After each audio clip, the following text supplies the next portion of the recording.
ত্রয়োদশ জাতীয় সংসদ নির্বাচনে খুলনা বিভাগে ৩৬টি আসনের মধ্যে একমাত্র নারী প্রার্থী ছিলেন যশোর-২ ঝিকরগাছা চৌগাছা আসনে বিএনপি নেত্রী সাবিরা সুলতানা মুন্নী। ধানের শীষের মনোনয়ন পাওয়ার পর তিনি দলের মনোনয়ন বঞ্চিতদের চরম বিরোধিতার মুখে পড়েন।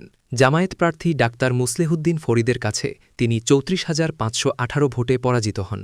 পরাজয়ের কারণ জানতে চাইলে ঝিকরগাছা উপজেলা বিএনপির সভাপতি ও কেন্দ্রীয় নির্বাহী কমিটির সদস্য সাবিরা সুলতানা মুন্নী জানান, দলের মনোনয়ন বঞ্চিত ও পদধারী নেতাদের প্রকাশ্য বিরোধিতা, গোপন আঁতাত ও ষড়যন্ত্রের কারণে ভোটের মাঠ তার প্রতিদ্বন্দ্বী প্রার্থীর অনুকূলে চলে যায়। অভিযোগ করে তিনি বলেন, পদধারী কিছু নেতার বিশ্বাসঘাতকতায় আমি পরাজিত হয়েছি। দলের সঙ্গে তারা বেইমানি করেছেন। আমাকে পরাজিত করার জন্য জামায়াতে ইসলামীর প্রার্থীর সঙ্গে তারা আঁতাত করেছেন। টাকার কাছে তারা বিক্রি হয়ে গেছেন। মঙ্গলবার যুগান্তরের সঙ্গে সাক্ষাৎকারে মুন্নী এই অভিযোগ করেন। ঝিকরগাছা উপজেলা বিএনপির সভাপতি মুন্নী বলেন, উপজেলা বিএনপি নেতা মোর্তজা এলাহি টিপু শুধু সর্বশেষ জাতীয় সংসদ নির্বাচনে বিশ্বাসঘাতকতা করেননি, প্রতিটি ইউনিয়ন পরিষদ নির্বাচনেও দলের বিরুদ্ধে ষড়যন্ত্র করেছেন। নির্বাচন এলেই তিনি টিপু বিশ্বাসঘাতকতা করেন। তিনি জেলার শীর্ষ নেতাদের মদতপুষ্ট, তার বিরুদ্ধে কোনো সাংগঠনিক ব্যবস্থা নেওয়া হয় না। মুন্নী বলেন, উপজেলা বিএনপির সাধারণ সম্পাদক ইমরান সামাদ নিপুণও ধানের শীষের পক্ষে কাজ করেননি। বিভিন্ন এলাকায় গিয়ে তিনি নিপুণ ধানের শীষের পক্ষের নেতাকর্মীদের কেন্দ্রে না যেতে হুমকি ধামকি দিয়েছেন, আর নিজের অনুসারীদের ধানের শীষে ভোট দিতে নিষেধ করেছেন।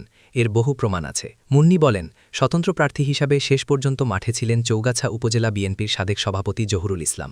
তিনি ও তার অনুসারীরা ধানের শীষের বিরোধিতা করেছেন, বিএনপির নেতাকর্মীদের বিভ্রান্ত করেছেন।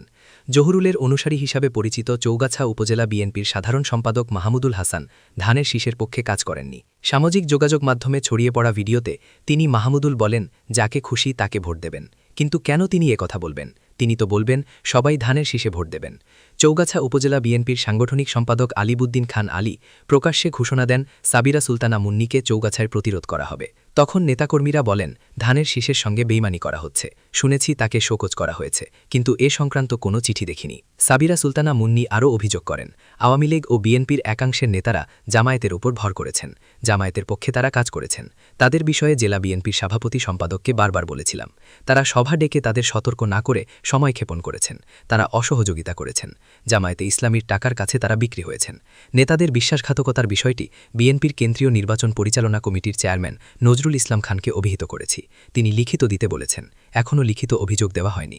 সংসদের সংরক্ষিত নারী আসনের মনোনয়ন প্রসঙ্গে সাবিরা সুলতানা মুন্নী বলেন, রাজপথে আন্দোলন সংগ্রামে ছিলাম, আছি। দলের মনোনয়নে সরাসরি নির্বাচন করেছি। দলের কিছু নেতার বেইমানির কারণে অল্প ভোটের ব্যবধানে পরাজিত হয়েছি। শুধু আমি নই, খুলনা বিভাগে বিএনপির ফলাফল খারাপ হয়েছে। এজন্য সংসদে এ অঞ্চলের বিএনপির সংসদ সদস্য কম থাকবে। দল সংরক্ষিত আসনে আমাকে মনোনয়ন দিলে সাংগঠনিকভাবে বিএনপি উপকৃত হবে, না হলে জামায়াত এই অঞ্চলে আরও শক্তিশালী হয়ে বিএনপিকে গ্রাস করবে। আশা করি দলের হাইকমান্ড বিষয়টি বিবেচনা করবে। দলের নেতাদের সঙ্গে ধানের শীষের প্রার্থী হিসাবে সমন্বয় না করার অভিযোগ প্রসঙ্গে সাবিরা সুলতানা বলেন, আমার বিরুদ্ধে মনোনয়ন বঞ্চিতরা প্রকাশ্যে লাগাতার কর্মসূচি পালন করেছেন। এরপরও শেষ পর্যন্ত তাদের হাত পা ধরা বাদে সব ধরনের সমন্বয় করেছি। তারা সামনে আমার পক্ষে বললেও ভেতরে ভেতরে ষড়যন্ত্র করেছেন। সর্বশেষ দুটি জনসভায় লোকসমাগম দেখে তারা আরও বিগড়ে যান। তারা যে কোনো মূল্যে আমাকে ঠেকাতে মরিয়া হয়ে ওঠেন। উল্লেখ্য, সাবিরা সুলতানা মুন্নীর স্বামী নাজমুল ইসলাম ছিলেন যশোর জেলা বিএনপির কোষাধ্যক্ষ ও ঝিকরগাছা উপজেলা বিএনপির সভাপতি। ১৯১১ সালে ঢাকা থেকে অপহরণের পর তিনি খুন হন। স্বামীর মৃত্যুর পর গৃহিণী থেকে রাজনীতিতে মুন্নী সক্রিয় হন। ১৯১৪ সালে উপজেলা চেয়ারম্যান পদে ৩০,০০০ ভোটের ব্যবধানে জয়লাভ করেন। রাজপথেও তিনি সোচ্চার ছিলেন। হামলা, মামলা, জেল জুলুম উপেক্ষা করে তিনি দলকে সংগঠিত করেছেন।